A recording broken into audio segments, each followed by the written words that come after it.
Perle getanyo tuku. Getanyo han akan mendapatkan keberkahan ilmu tanpa ada hubungan yang baik dengan guru getanyo. Hormat guru, takdim ke gure, berbakti ke gure, nyan jalan untuk mendapatkan keberkahan ilmu. Kiban cara ta hormat guru, kiban cara ta berbakti kepada guru. Yang pertama, amalkan ilmu yang getanyo peroleh.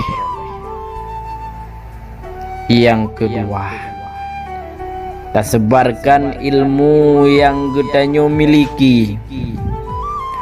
Dum teh jet getanyo dumnan ta sebarkan. Na urang lake beut bak getanyo, na urang yang lake mulang bak getanyo, pubut ju dan pulang, walaupun yang lake cuman segelintir orang, baik kalian ke jumlah.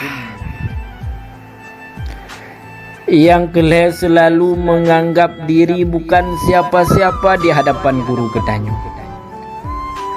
Ketika berhadapan dengan guru, tanyo urang careng pudu ilme anggap dro urang bangai di hadapan guru.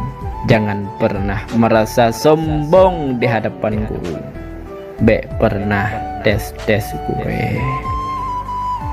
Mentang-mentang kata buat ulua daerah, kata buat ulua nanggro yang berokan tabut bak balai pengajian di kampung.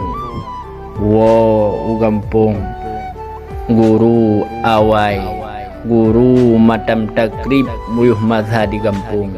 Wow, getanyo tates gure. Itu bukan hal yang baik bagi seorang penuntut ilmu. Kebancit, semakin banyak ilmu, semakin bagus akhlaknya. Nyan baru butuh seorang penuntut ilmu.